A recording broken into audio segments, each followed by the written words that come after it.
Rise and shine, it's a brand new day. Ken can take the stage, ready to play. Weekdays at 10, the cars in the scene. Coffee in hand, they're living the dream. Question in the voice, got the whole town awake. Bringing fire to the mic, make no mistake. Shows in the corner, spitting out facts. Dropping truth bombs, ain't holding back. Ken in the morning, feel the heat. From 10 a.m. CST, can take a seat. Live and loud, that break in the mind.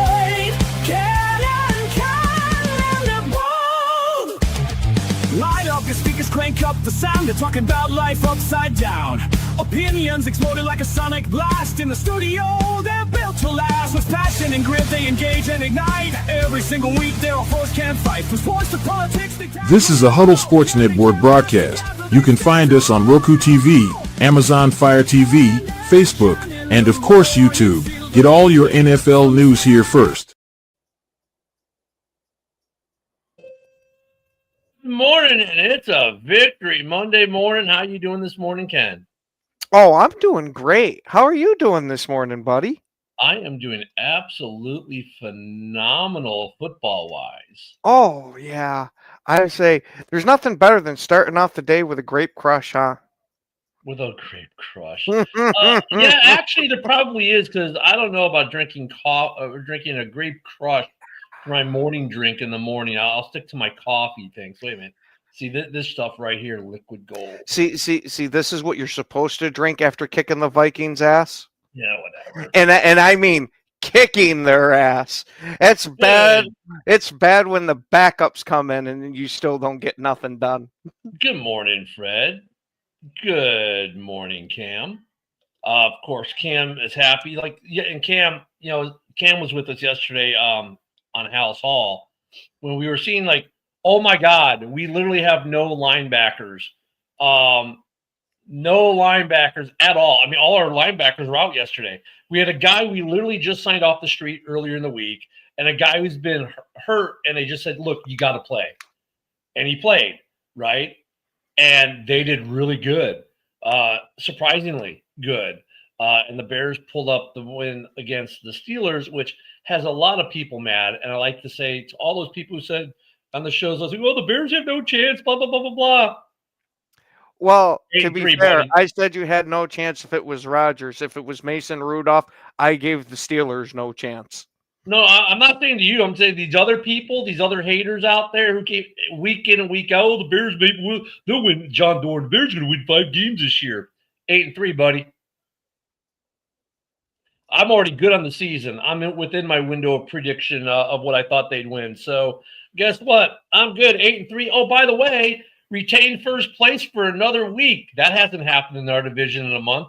It was a rotating thing every week. It's staying the same. I was going to say we had first place for last 2-3 weeks. Listen, clear the wax out after you take the earphones off. It's the last month.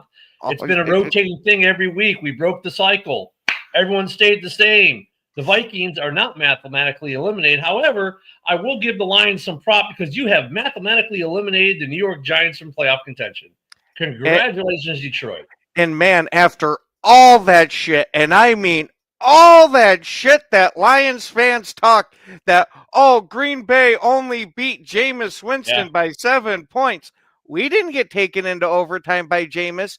We didn't need Gibbs to get a freaking miracle touchdown just to bring the game into OT. Hey, none of you guys had to face Jackson Dart. Just saying. I mean, we can play those spoo-poo games all day. But, no, look, and so yesterday kind of played out in some ways how we thought. In other ways, maybe not. Green Bay should have won. When I said last week, Green Bay should win the game, but it was a game that could have been an upset. I was going to say, you were giving the Vikings a huge chance in that one. Well, because they had played well against the Bears, and Gennard was coming back, and your offense had been sputtering. So that game was massively important. Just got out of hand for the Vikings really quick, and they just spiraled themselves right out of the season. The Lions had a tough game, a tough out with the Giants, and we know the Giants have played everyone really tough. The Bears had a good game with the. Thank God it didn't come down to a last-minute score. It came down to the defense doing it and getting the stop, and they did. Bears built a nice little lead there for a minute, but they didn't let the defense actually held. So that was nice. I mean, good morning, fellow winners. So the playoff picture now is very interesting in the NFC. And the 1 seed is the 9-2 Rams, who are now the Super Bowl favorites. The Eagles, my next opponent for Friday, are 8-3. The Bears are 8-3, and the Bucks are still leading the NFC South. Thanks to, be ready for this one, a better record than the Panthers. The wild cards right now are as follows. At the 5 spot would be the Seahawks, who are in first place in the wild card race. The Packers at 7-3-1, a half game behind them of the Seahawks and the Bears. And the Niners are 7-4, who own the tiebreaker over the first team on the outside looking in, the Detroit Lions. Now, the Panthers play here, tonight? If they win tonight, it gets even more interesting, but they will still be a half game behind because even if they go to 7-5, obviously they have an extra loss, so they go a half game behind. No, I'm going to say Tampa next Monday. 5. If Carolina wins, they're going to be the ones leading that division. Yes, they would actually. That's right. They would. Yep. So. But right now, the Vikings are 4-7. They're pretty much done. They're 3 games behind the outside looking in leader being the Lions. It's interesting. The Lions, believe it or not, don't even have a playoff spot as of today. Thank you, Bill. Yeah, no doubt. Baker, man, the dude tries, but man. Yeah, I gotta say though that the Cowboys just made your game coming up against the Eagles on Friday a hell of a lot harder because now the Eagles are going to be coming out for vengeance after losing to the Cowboys. Not really. I mean, look, the Eagles have been the Eagles all year. I mean, I always like that though. It's always a fun argument. Oh, this team's gonna be mad because they lost. Oh, this team's gonna be on a high because they won. It's like whatever. But we see that come to fruition so many times, though. Yeah, but it goes both ways, though. The Bears are riding high, thinking they can beat anyone because they have been beating everyone lately. So, okay, whatever. So the Eagles are going to be mad because they lost. Well, the Bears are going to be thinking, hey, we can beat the Eagles because we just beat Pittsburgh. So there we go. They kind of cancel each other out. Yeah, Joe's going to be really upset that Chip Kelly's gone. This weekend's game or Friday's game, it hasn't really changed much for me in terms of, the Bears defense needs to be better. The Eagles offense needs to be better. Both those units are a little dysfunctional. As Paul points out for the Eagles, I think the Bears defense took a step forward yesterday with practice squad guys coming up and playing great games. Deshaun Wright has worked himself into a contract extension, NFL leader for interceptions right now with a big interception. He had a couple big pass breakups too. So, yesterday when we were looking at the injury report for the Bears, we saw no Jalen Johnson. We saw, no Spider-Man. We saw no Edmonds, no Edwards, no Sewell. And we're like, oh my God, there's no linebacking core. A couple of these other guys we've been without for a couple of weeks or whatever. But it's like, wow, kind of like Detroit last year, next man up. And that's what the Bears did yesterday. Jim, no, what I'm saying is Green Bay will take back first after they kick your ass on Thanksgiving. I'm hoping for another tie. No more ties. We've seen enough of them. Yeah. But I mean, okay, whatever. They still won, dude. I mean, I don't care. Oh, the only reason they won is because we fumbled the ball too much. Oh, so you still lost because you fumbled the ball. So wait a minute. They caused you to fumble multiple times, and you usually lose games where you fumble a bunch. I mean, it's like, come on, man. These excuses are pretty pathetic across the board. Jim, that's the voices in your head from drinking too much Flint water. So tonight we got the Panthers and the Niners. Man, big game. Big game tonight. It really I actually really wouldn't be surprised if the Panthers do win. Yeah, Brock Purdy's back and all that, but let's not forget, he ain't been around for too many of these games. So I wouldn't be shocked if he's got a little rust to knock off. Not saying he can't knock it off for like the first half of the game, but there's going to be a little bit of a learning curve again. I tell you what, it's going to be interesting the way the playoff picture is looking right now with this division for the top three teams, all within a game of each other. You know, it's going to be interesting to see how that Packer tie is going to impact it too. That tie with the Cowgirls, because it'll always still be the Cowgirls to me. Great video out there done by an Eagles fan this morning that my buddy Steve makes our coffee sent me this morning. It was kind of hilarious. But like, as soon as you think you have a handle on what's going on this season, you don't. I mean, people, a couple, like, look at 5 weeks ago, we are like, oh, the Lions are gonna, the Lions are the best team in the NFL. They're gonna win this division. I mean, to be fair, And you then were the one saying that, not me. Okay, whatever, Ken. A lot of people were saying, hey, the Lions are looking like the best team in the division right now. They're looking like they're going to win a lot of games. They're looking like they're going to, take this division again. And then they kind of shot themselves in the wee-wee. Then we're like, oh, the Packers are looking pretty good with Micah, but then your offense sputtered. Oh, the Bears have no chance. Oh, wait, they won another come from behind. Yeah, look who they played. Oh, wait, they won another game. Oh, yeah, well, they won't win this game. Oh, look, they won another game. So, I mean, it's just kind of funny the way that this season is going. But here we are, through week 12. The Bears are 8-3, which not even Bears fans, we were saying we'd be 8-3 at this point. I don't think a lot of us, like I said, we'd win 8 to 10, maybe 11 games. I mean, I'd be somewhere close. I mean, at the break, I figured we'd be 2-2, and we were through all 3-1 or 2-2. We've lost some games that I thought we'd lost. Most Bears fans had us losing the Ravens game before the season. During the season, we changed our tune and said, "Oh," and then of course we got the Ravens said, "Oh, by the way, we're healthy today, so we're going to be healthy and beat everyone." Great, and they've been a buzzsaw. Believe it or not, the Ravens are first place in their division now. They went from a 2-win team to first place in their division since that Bears game. They are hot. Let me tell you, most of the Steelers fans that I know, that calling for Mike Tomlin's head is getting louder and louder. That whole thing of, oh, he'll just finish out his contract next year and they won't re-sign him. That might not be the way it goes. He might just get straight up fired at the end of the year. I mean, look at here's the thing about yesterday. History is a shitty argument on game week, right? But after the game week, you can always go, well, look at the history. The Steelers have not won in Chicago since the 70s. I was like, really? Like, I don't think that's a factor going into the game. But after the game, it's just an interesting thing that, wow, they have not won since the 70s in Chicago. They just don't win in Chicago for whatever reason. It's like, now that wouldn't be the reason you would pick the Bears coming into the weekend, right? But I mean, after the fact, it's like just one of those interesting little factoids that drops out. It's like, really? See, I think that factoid only proves that the Bears have been poisoning their water bottles. Yeah, right. So I mean, interesting. So Tomlin getting fired. We have a buddy here on the network who has some inside sources, and they're all saying they're going to let him finish the contract. Look at the fans wanted Tomlin fired last year when they didn't win a playoff game. If they don't even get in the playoffs this year, I think there's a very good chance. I mean, it has to be something they're considering now. Here's the other thing though.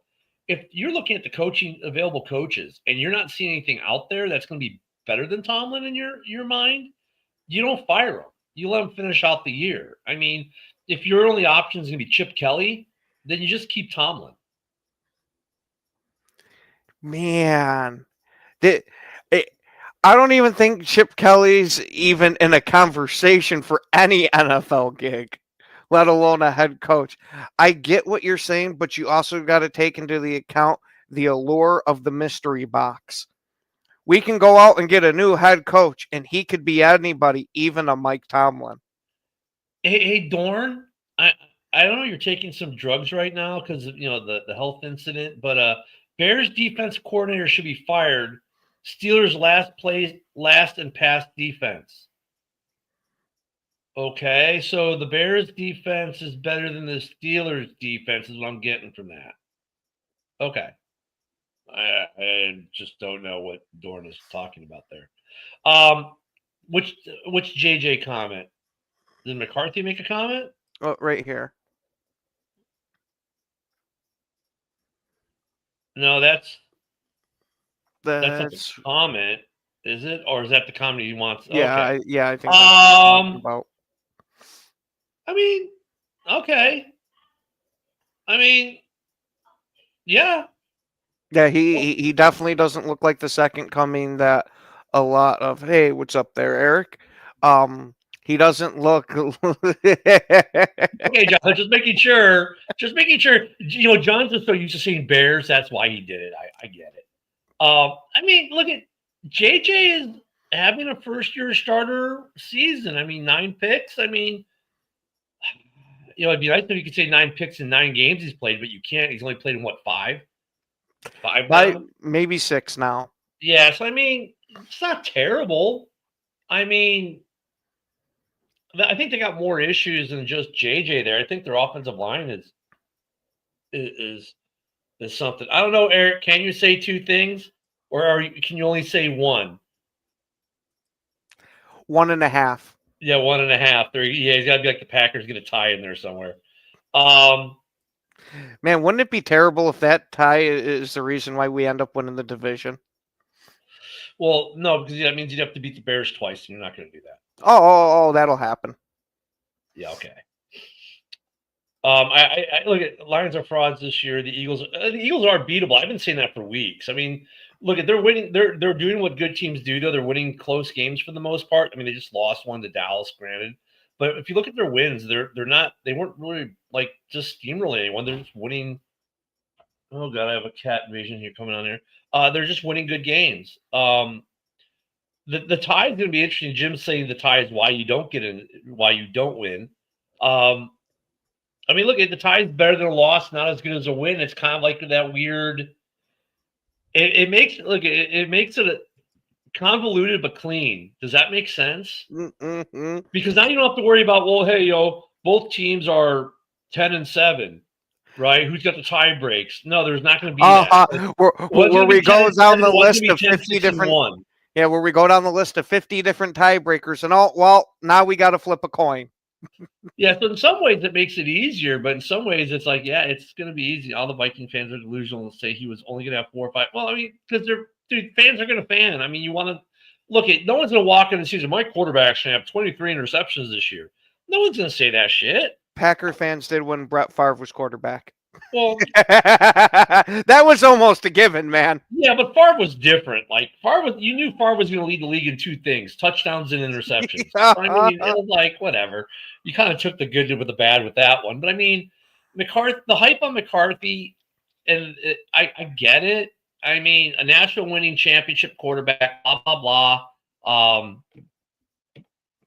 He's having first-year issues, but they have more issues. What I was trying to say before we sidetrack is they have offensive line issues. They had some other offensive issues. Like the receiving core is good. Hawkinson, where's he been most of the season? He's been kind of quiet. Yeah, He's been okay. The running game's been okay, but their offensive line has been The part of their issue, and they were bringing it up on the broadcast yesterday, is that they keep going away from the run. The run has been somewhat successful for them, but they keep trying to shoehorn these passes in with J.J. McCarthy to get him rolling. And right now it's just spitting and sputtering.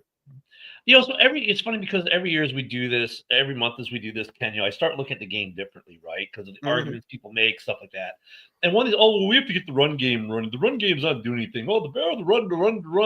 And I look at these teams like, dude, most of these teams average good teams are averaging right around 100 to 120 yards a game, right? Most of our teams in the North are getting that. The Bears had just over 100 yards rushing yesterday. That's probably about average for a team. That's actually your running game was going enough. I don't know. I mean, look, at the beginning of the year, the Bears had no running game. But they could do everything on passing. I mean, the 49ers used to make money back in the day just being a passing team that would occasionally run, right? I don't know if that's the argument. It's not a philosophical argument of the whole you got to run to set up the pass. It's that the Vikings right now are a better running team than they are a passing team. Do they have a shit ton of receiving weapons? Absolutely. Oh yeah, and that's why they're trying to shoehorn it a little bit. But it's the offensive. But you can look at if they did more short, quick stuff, they could be a passing team again. The problem is, yes, you're not stretching the field with this offensive line, but if you're using those, because like, what's his name had no catches yesterday. Yeah, That's how I'm feeling. Drunk driving boy drunk driving on the side of the road, parked on the on-ramp. He had I had him in fantasy yesterday. Luckily, I didn't need him to beat the Vikings fan I was playing, but he had no catches. Like, why don't you just do short crossing routes with him? Like do some shorter passing game stuff instead of trying to stretch the field so much. I mean, yeah, dude, that they got their money out of Aiden Hutchinson. Look at Aiden Hutchinson came up big yesterday. You know who else came up big yesterday? Montez Sweat. Oh, I thought you were going to say Micah Parsons. Micah Parsons, actually, how many sacks did Micah have for me for fantasy? He had at least 2. Hold on, I'll tell you because I'm going to bring up my fantasy. Yeah, he was in on a whole bunch of shit. But, dude, yeah, I mean, Micah's had a good year. Sweat, though, had another 2 sacks yesterday and a strip fumble yesterday, too. Montez has been coming on here towards the end of the year. For as much bitching as Bears fans have been doing about our pass rush, like, Montez is starting to get it done. Let me see here. Where is he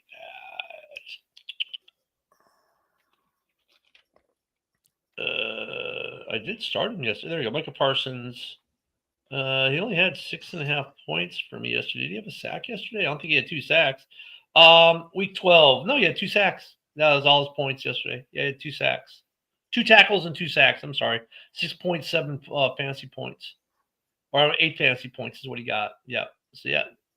So he had 2. Montez Sweat had 2. I mean, yeah. Like, I look at this Bears-Packers game is going to be interesting for Week 13 when we each have our little mini-bye, right? And then it's funny because the Lions don't get the mini-bye. They go back and play the Cowgirls the following Thursday. How often have we seen back-to-back Thursday games? Mm-hmm. That's going to be interesting. And then they get their mini bye. Yeah. Watt, Watt had his sacks. Guys were getting their sacks yesterday. Shit, and Wyatt not only had 2 sacks, but he also knocked our cornerback Nixon out of the game too. When Nixon ran into him, he comes running and hits into Wyatt and literally just kind of falls off of him. I mean, so, the edge rusher are getting up, but Hutchinson's sack was huge. That saved the game for Detroit, no doubt. That's why the guy gets paid. That's why these guys are getting paid. Like, Montez Sweat is earning his money from right now. Hutch earned his money yesterday for sure. Mike has been earning that paycheck. The problem that we have, I think, with some of these guys, maybe more. Well, all 3 of these guys have the same issue. The rest of their defense needs to step up on their teams. You know what I'm saying? Like, for the Bears, you can't. The secondary has been playing really well, but the rest of the Bears line and the linebacking core, granted, was a bunch of practice squad guys yesterday, and they did an admirable job. Overall, need to do better with the run game. You could probably say the same thing for the Lions to a degree. Like, their defense needs to pick up some slack in other areas. The Packers definitely as well. So that makes it interesting. Jim brings up a decent point here to kind of get us off some of the Packers and Bears talk. Is that what'd you think about Shedor's outing in this game here? Now, granted, I was going to say, granted, it was against the Raiders, but it's hard to take it from him. Since that first touchdown pass was not him, though. Yeah, we seen how terrible most Cleveland quarterbacks do, and he came out and he had himself a decent game. He's earned the right, in my mind, to start at least another 1 or 2 games. Yeah, I mean, you know what? I look. He had a good outing. He looked different. That first touchdown was all on his receiver, though, with the yak. But no, they looked good. He looked good, and we'll see. Maybe he needed all of this to bring him back to get it. Sometimes like a player needs to get cut and go elsewhere. Maybe he got that kind of treatment with the way he was drafted, being 3rd string, kind of like being doubted on. I don't know. Maybe we'll see. Garrett Miles, 18 sacks already. Jesus. Yeah, Myles Garrett's been on a freaking tear. What's the record for sacks in the season? 22 and a half. Something like that. Yeah, he might break it. He's going to break it. He's going to break it this year. Oh God.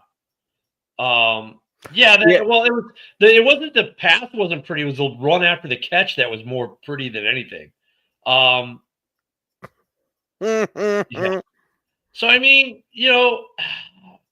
yeah, Sanders had some nice throws. Look at, I'll say any quarterback who gets drafted by an NFL team and makes an NFL roster has the ability to drop dimes. They do, or they wouldn't be there. Right? They have some ability to drop some nice passes, or they wouldn't be there at all. Right? They all do. Mitch Trubisky in his career has thrown some beautiful passes.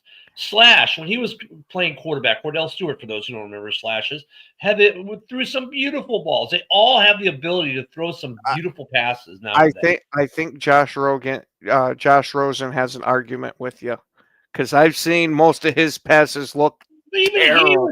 He would even throw the occasional, like, ooh, look at Penix. Penix do some dimes last year. People are like, oh my God, he's the next coming of whatever. Now look at him, he's a bust. I think I would take the Sanders game yesterday and realize you're playing against a very depleted Raiders defense. Cordell was something else. Slash was something else. You're playing against a different type of Raiders team. Let's see how he does against some better competition. But look, it's not to diminish it. It's a promising start for him, right?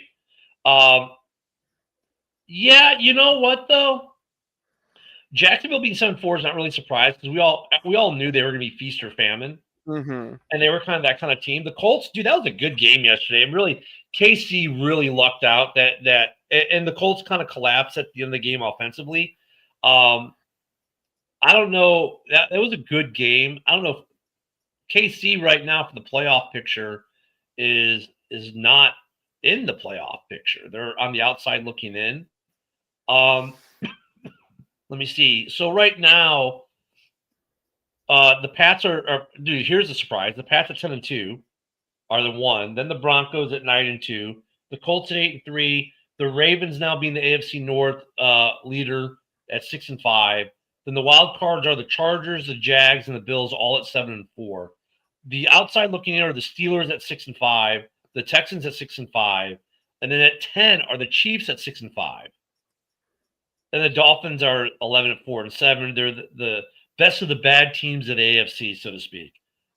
They're probably out, but the Chiefs are like the 10 spot right now. Like, they got a lot of work to do, and they lost some big games that are going to be their tiebreaker games. So yeah, I don't know. Yeah, I know, Fred. Yeah, I mean, dude, that is surprising too. The Panthers being tied for first right now is pretty darn surprising. I mean, it is and it isn't. Look at their division. It's probably more surprising that the Buccaneers have let them get there.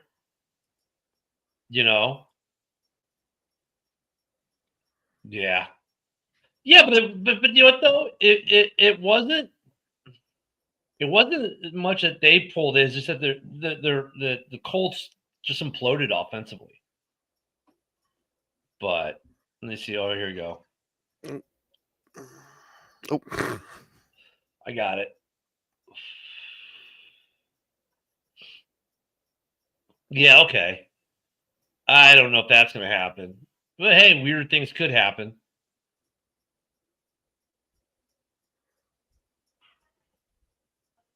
Yeah, who's going to win? That's going to be an interesting game on Thursday. If the Cowboys win that game, it makes everything in the East a lot more interesting. Yeah, they are. I mean, would that be something if Carolina wins that division? Don't worry, Eric. We'll talk about that game by tomorrow or Wednesday, probably. We'll start talking about the Thursday games. Dude, the Rams are the best team in the NFC right now, probably. And what's great is they got this. It works out. They get Puka's getting all the stuff between the 20s, and then once you get near the red zone, it's all Devontae. And Devontae's having a resurgence. Good morning, Dan. Hope you're feeling better. Yeah, the Bucks got absolutely destroyed last night. That game was over quick. Yeah, he looked, the Sheagles lost. I'm sure that the Devils win. The Devils probably won. Sprained his shoulder possibly for me. Yeah, Baker's out. Dude, Carolina could win that division. That's such a crappy division, though. Mm-hmm. Such a crappy division. I mean, you put it. Look, if you put the Vikings in that division, they're still in the hunt to win the division. In our division, they're done. I don't know if he retires. It might be the smart thing to do. You get to go out like Peyton Manning and ride off into the sunset with your second Super Bowl. I could see it. Yeah, Elway did the same thing, right? You could do the Elway. Yeah, I mean, how many years is he in the league now? Oh, it's got to be somewhere between like 16 and 20. Yeah, let me pull it up. I mean, Jim says 18. 18? Yeah, I mean, I don't know, man. I mean, look at, he's 37. You could go for another 2 or 3 years, probably easily.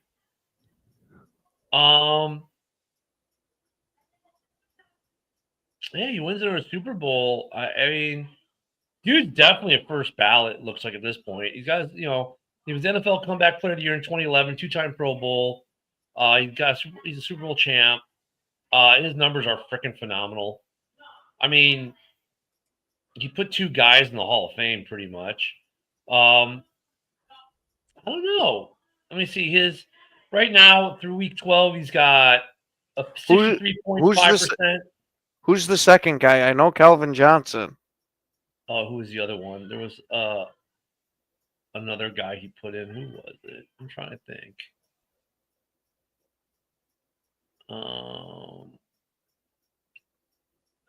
Maybe it is just Calvin. Yeah, I was gonna say I thought there was someone else, but maybe it is just him. And did he put him in there, or Calvin was going to get in regardless of his quarterback? Most game-winning drives in a single season. He's tied for that NFL record with Kirk Cousins. Most fourth quarter comebacks in a single season 8, tied with Kirk Cousins. Most passing touchdowns in a game by a rookie. He's tied for that one with 5. Most pass attempts per game, 45.4 in 2012. Jeez. He's got a 63.5% completion percentage for a career. TD interceptions, 407 to 190, 62,000 plus passing yards with a passer rate of 92.2. Yeah, he's probably a Hall of Famer. If he wins another ring, does he retire? That's a great question. I know that's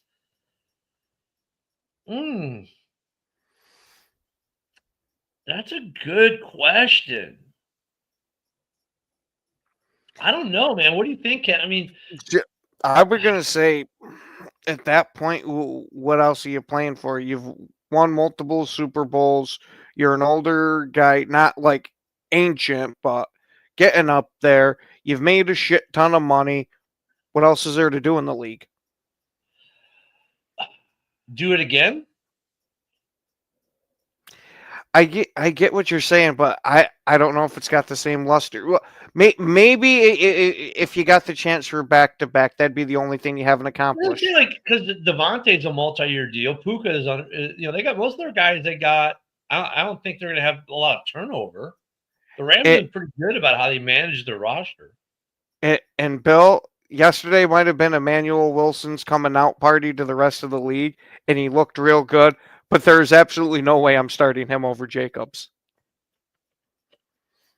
Let me see where the Rams are for cap next year. So next year, that's $86 million in cap. But Stafford's under contract. Dotson, Devontae Adams. They got 40 guys already signed for next year. So I mean, I don't know. I don't know why. If you think you got a legitimate chance to do it back to back, sure. But I mean, look, next year he's gonna make. Oh my God, he's gonna make a ton of money next year. His cap, he's gonna make 48 million next year. I mean, let me see how long Stafford's contract goes.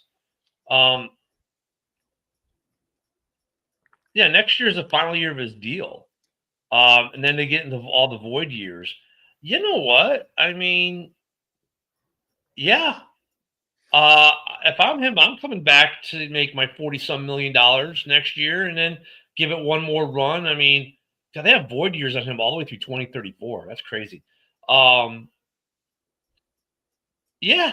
If I'm Stafford at 37 and he wins the league and an MVP, I don't think he'd retire. Oh my God, Fred.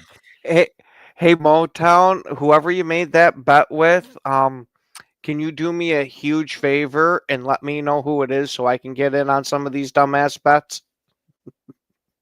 I tell you. Yeah, I don't think Stafford retires. I think he would come back. I think he'd come back for another. Yeah, I was gonna say with hearing that with the contract and that, I could see him coming back then, even if he does win the Super Bowl. Because now it's, hey, let's run it back and try to do it back to back. And if Bill, not, my contract's up anyway. The Pats winning 10-2, winning yesterday, playing like shit against the Bengals. Though I mean, if you get okay, if you're gonna play like shit and get a win, that's the team you do it. Like the Bears yesterday was like, okay, well, all these guys are hurt and they're not playing. The Bears fans were upset that we were without a lot of certain players. Like, everyone's thinking Jalen Johnson was gonna be back and Spidey was gonna be back, and at least one of the linebackers would be back. And none of them were, but it was like, you know what though, if there was a game you were going to not have those guys play, it was yesterday, because you have the Eagles and the Packers and the Lions and that schedule coming up. So you figured, that's what we were saying yesterday. Like if the Bears were going to roll the dice with holding some guys back, yesterday was the day to do it, and it worked out for them. So I mean, with them not playing great yesterday and still getting a win for the Bengals, that's kind of not a bad thing. That's a good thing to say for them. Actually, we played like dog shit and we still won. Yeah, I was gonna say every team you get has some game where they play like dog shit. Be happy if I'm the Patriots. Be happy that we played like dog shit and still squeaked out the victory. Yeah, I mean, here's a funny thing. Yeah, I was going to say the same thing. I mean, because last year, you look at the NFC, right? You have the Lions and the Vikings were destroying the league, and they were one and done in the playoffs. So, I mean, that's going to be a whole nother animal when we get there. Cough ain't doing it. Oof. Ooh, them fighting words there. I was going to say, I've heard a lot of Lions fans say that. It seems like a lot of the fan base is starting to lose faith in him. Now, granted, you do have the guys that are still backing him no matter what, but I'm starting to hear more and more of them doubting him. Hey, throw up that last comment because I want to throw up a meme I made for that comment. Nick Sirianni saying all the flags against us, blah blah blah. Okay, that's fine. But you know what? I think every team has that, because here was the Bears a couple weeks ago. Hold on a second. Come on, StreamYard. There we go. You know what I'm saying? It felt that way for Chicago a couple weeks ago. Like it didn't matter what it was. It's like, oh, it's a flag on the Bears. I think every team goes through that, man. So let whatever. The Bears still lead the league, I think, in penalties, or second in penalties. I mean, we still need to clean that up in Chicago, that's for sure. And it was great though yesterday though. So DJ Moore gets a 15-yard taunting penalty, right? It was the most innocuous little ball toss to the guy who just beat in coverage. You're like, oh crap. This tells you how this Bears team is different. Back in the day, it's like, oh, get ready to punt. Very next play, they got 18 yards of it back. Right? They got all 15 yards plus 3 additional. The next play, they get the first down. Dude, that's what's different about this Bears offense. The Bears are leading the league in so many offensive categories. It's scary. The last time the Bears had an offense that rated this well was in the 1970s. scary. So I mean, penalties. Good teams can overcome the penalties they get. So yeah, I mean, yeah, and they got the touchdown on that drive, right, Cam? And because back in the day, that would have been a punt situation, and the Bears turned that into a touchdown. So, and we've seen that. I've seen it with Green Bay in the past. Green Bay gets some bad calls, whatever. Aaron just goes out, and you would pick up the first down. I mean, it's fun to watch this change in Chicago, man. Because back in the day, you're like, a 5-yard penalty. Oh, we're punting. Now it's like, a 15-yard penalty, no problem. Here, we'll get 18 of it back real quick, and then we'll get the first down. Oh, here, we'll just throw a touchdown to DJ. Okay. Bears have gotten too many flags, though, overall. Eagles had 15 called on them. I mean, I don't know what they all were, but because I kind of, was too busy watching other games. But, I mean, some of those are just, illegal formations. Dude, that's on you. Yeah, and then I got to say, because I was actually paying extra attention in this Packers and Vikings game specifically for this, but I will say I don't know if this is new or if I just haven't been paying attention enough, but I saw Jordan Love audible multiple times in this Vikings game, and almost every audible had worked. And you'd even got people in the guys broadcasting the game sitting there saying that LaFleur needs to open this offense more and trust Love more with the ball in his hands, which I've been sitting here arguing this for a while now, especially since we've been having these offensive struggles. And it seems like now that we are opening it up more, we are getting some more success. So hopefully we'll see a bit more of this going forward in the future. What I think is interesting, though, and it's a good argument you make, but I think it's an argument you can make for a lot of quarterbacks. You ever notice that there's some quarterbacks that they get in the 2-minute drill where they're the guys, moving the team, calling the plays, and all of a sudden the teams are moving. Or when guys are doing hurry up and it's like the quarterback is just running the offense versus the play call coming in, and they just fly. And it's like there's a good argument for that, but then you get, my God. You get to that point where it's like it works, but it doesn't work. Does that make sense? I mean, I think for the Packers, it's not necessarily that LaFleur didn't open it up. It's that LaFleur probably didn't trust the receivers as much as Love does, and Love has put more faith in them than And maybe there's some of that. Like every so often as a quarterback, you got to challenge your coach and do what Love did yesterday. Say, look, man, it's not as bad as you think. Open it up a little bit. Does that make sense? I get what you're saying. Now, would this be an argument of going kind of back to some of the old school football of letting the quarterback call their own plays? And I mean, the full game. Yeah. I'm not saying across the board. Yeah. I'm just saying with certain quarterbacks, let's start letting them do this shit. Well, granted, Love is no Peyton Manning, but I'm saying like how Peyton used to do it. Oh yeah, shit! You made Emmanuel Wilson look like he should be a fucking superstar. Look at this was Pickens has more receiving yards than the entire Steelers team this year. You know what though? I will say this though about the Steelers yesterday. I will say this about the Steelers yesterday. I'll give him a little bit of credit because we thought they were going to go for the tush push for that one. It wasn't a touchdown. He was like a half yard short. And they pulled that it looks like the tush push. Nope, we're going to run it to the outside where there's no one and get a massive 54-yard run out of it, almost at the end of the half there. That was a great call by Tomlin and his staff. That fake tush push, that was good. Hold on. The only quarterback in this league that you would trust doing that is Stafford. You wouldn't trust Mahomes to call his own plays. You wouldn't trust Lamar to call his own plays. You wouldn't trust Josh Allen to call his own plays. Baker does it too. I trust Baker. Yeah, there's I would trust.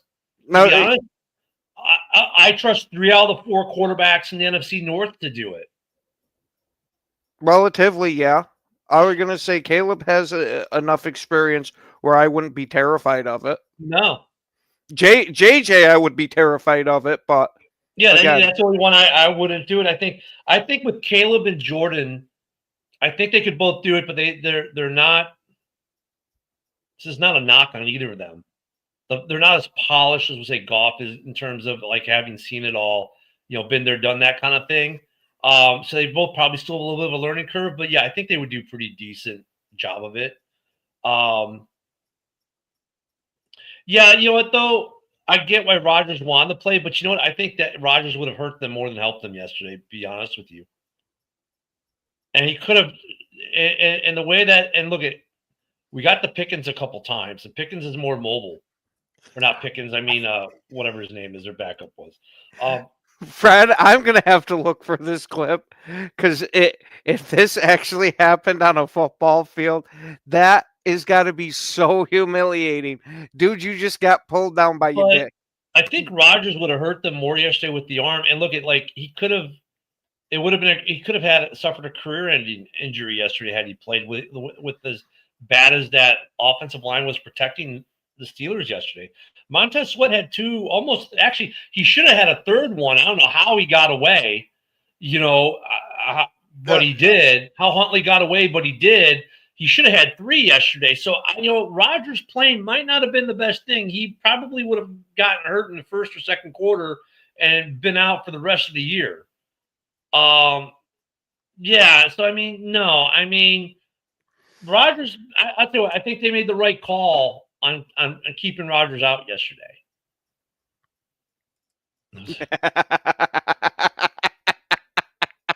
So you're telling me, did he grab his dick and twist? Gave him the old dick twist?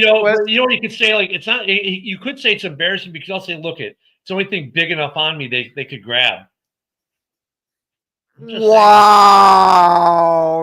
That player could turn around and say, hey, it's so big, that's what they had to grab to pull me down. That's what he could say. That's, if that happened to you, that's what you'd be saying.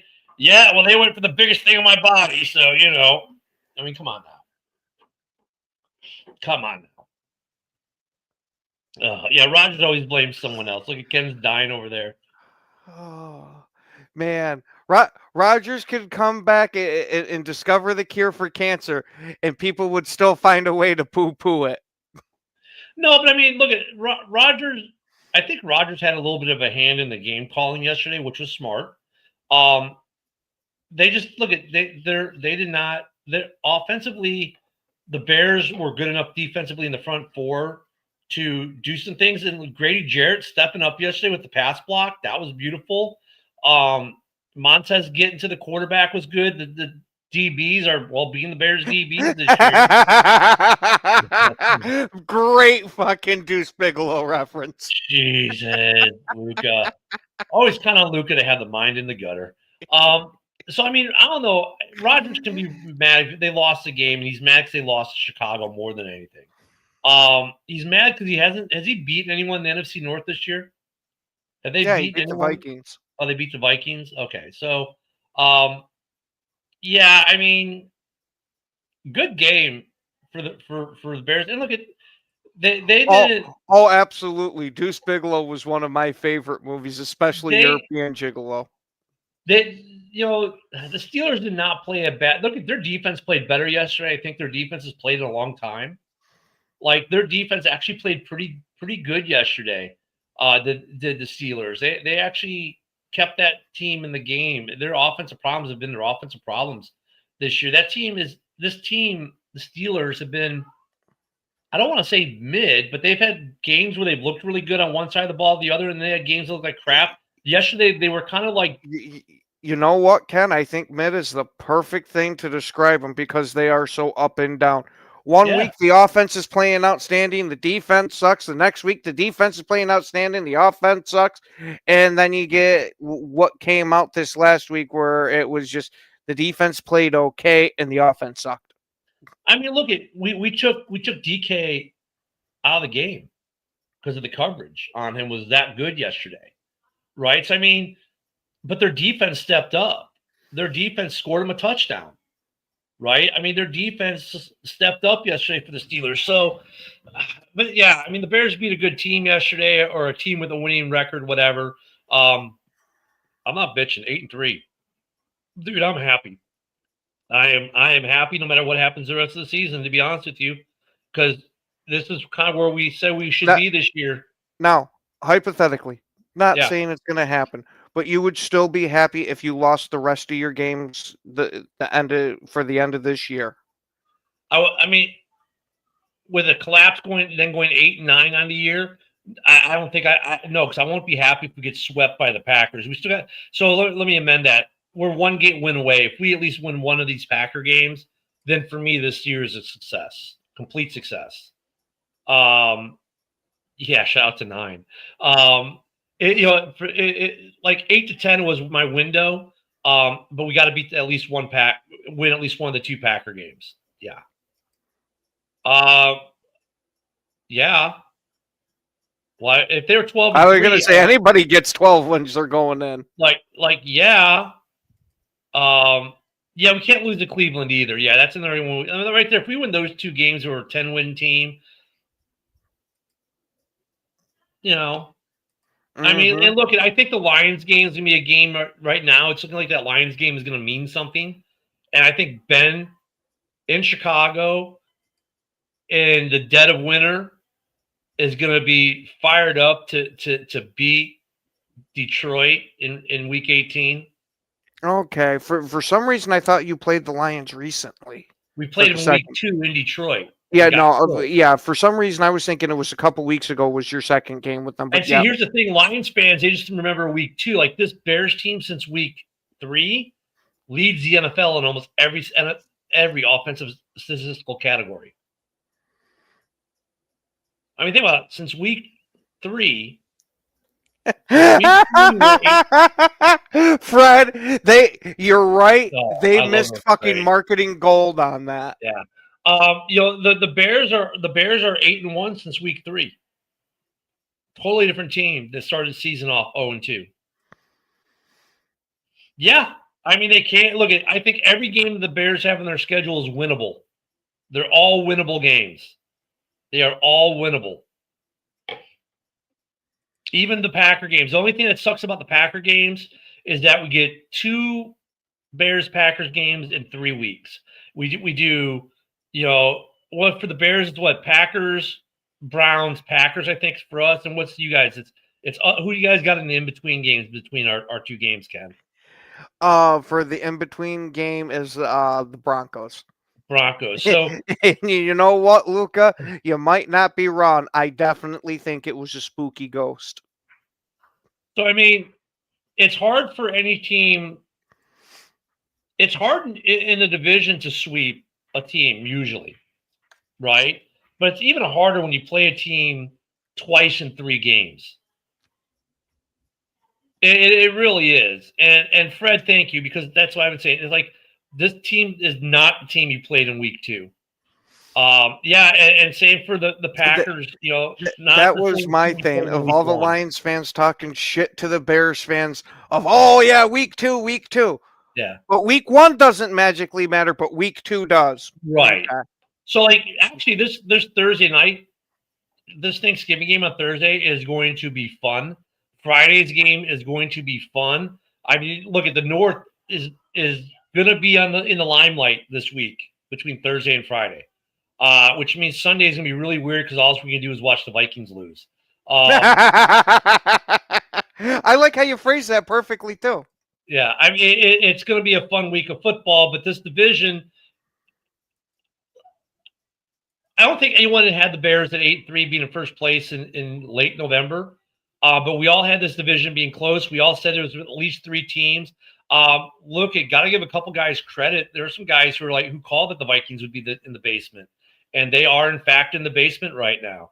I was kind of like, flip a quarter for who's going to be what, where, and when at the beginning of the season. And the Vikings have made that detour south. I said flip a quarter, but the Vikings were the team that if they were going to crash, that, because of JJ. I honestly thought the Vikings would have been about in third, maybe second place. I was figuring the basement was going to be either the Bears because it took a little bit for Ben Johnson to adjust with the team, or it was going to be Detroit because, again, it took a bit to adjust to not having Ben Johnson. And we're averaging 1 trick play a game now. Yesterday's trick play was a triple reverse, and it was beautiful. I I love Ben Johnson. They're opening that playbook up for him, man. Oh, and the thing too, like, look, dude, the Canadian Eagles out. We had no left tackle. We had our third starting left tackle this year, Trapillo, the second-round pick, and he played a magnificent game. Dude, I bring it up because, like, when was the last time you could say, like, the Bears and their offensive line could have a guy go down and, like, it's the third starter we've had now at left tackle, and you saw no change, like, perfect protection. It's like, holy crap, did the Bears – like invest wisely the offensive line last year, or what is it? Like, it is really like, people want to say what you will about Ryan Poles, man. He built this offensive line this year, and it's been magnificent so far. Man, I don't know if that's so much Poles or Ben Johnson saying these are the specific type of linemen I want. Well, I mean, I think there's a little bit of both of that goes because in there. Yeah, your guys' offensive line reminds me a lot of how they were crafting the offensive line back in Detroit when Johnson was there. You went to your third left tackle to start a game, right? It was a rookie getting his first start and played a great game against. And guess who he was lined up against all game? TJ Watt, for the most part. However, the strip sack fumble was against Darnell Wright, interestingly enough. But yeah, I mean, so good on the Bears, man, getting some depth in the line. And even when Jonah Jackson went down, we had a replacement come in and played great. So the offensive line's been much improved. Now I just need, Montez Sweat's coming on for the defense. We get some guys back from injuries, man. This Bears team, yeah, they're going to be dangerous. And they're still getting better. Ben said we won't even play our best football till December. So, I believe in Ben right now. I think we all have to believe in what Ben is saying, because everything Ben has said is pretty much happening. Man, and I promise you got to listen to the whole way I phrase this. This isn't a dig, but can you imagine if 2010 ends up fucking reoccurring where we get a Bears and Packers NFC championship? That would be something. That would be something. I mean, I don't know. Yeah, I mean, the playoffs are a weird animal, because that year you guys went in and beat the best team in football at that point, or one of the best teams in football at that point in Atlanta. So, I mean, the playoffs can be a weird thing. Yeah, that's what I was saying, Broski. That was good. Or if the Lions, Bears, or Lions, Packers, any kind of NFC North, we talked about it. We talked about the last couple of years. I mean, anytime you get, that'd be something special. But yeah, I allowed the thought to creep in. Wouldn't it be something the Bears won a Super Bowl this year? Wouldn't that be something? I was gonna say it'd be something. It wouldn't be something good, but it would be something. Oh, it'd be great. But I mean, look at this whole thing where we are in the season right now. Like, when we were in the preseason, people are like, "Oh yeah, the Bears, they can't win anything. They're not, they're whatever." Look at worst to first happens all the time in this league. So don't be surprised by it. Like, I get people, you have your fandoms, but sometimes you have to take a step out and say, okay, objectively, really. Now, Fred, I definitely haven't looked anywhere near in the statistics to see. Yes. Wait, no, yeah, the Giants. The Giants, 7-9. And they beat the Patriots to do it. The undefeated at the time Patriots. Yeah. Yeah, so I mean, the Lions might win. Well, I have to look at the rest. We don't have enough time for me to look at their schedule. I mean, I know they got the Bears in week 18. And that could be a big game. And honestly, I don't think that's a good game for the Lions playing it in Chicago in deep December, because the weather will be shitty. A good day in December is 20 degrees, right? So, but the way you got the Lions are playing right now, dude, I would take the Bears over the Lions the way you guys are playing right now. Honestly. Especially if you guys can stop their run. Because it seems like that's the entire that's Lions your entire offense. thing. And the Bears are pretty decent overall. Yesterday was a little bit of a setback. Granted, we had practice squad linebackers in, but they weren't great against the run, but they were good enough. I don't know if anyone can stop Jahmyr Gibbs with that the way we played yesterday, but yeah, and their defense, like Hutch might get a sack, but overall their defense isn't stopping this offense at this point. I think week 18 could be an epic matchup in Chicago, but I mean, yeah, I mean, Jim, you're not playing to your capabilities. I don't think the Bears are playing their capabilities yet either. It is week 18 could be a great game. What now? It is that time, though. Yeah. So, hey, we'll see you all tomorrow. Enjoy Victory Monday. Thanks for everyone for joining us. We'll see you tomorrow morning. Don't forget JB's next to talk about the Lions on his show.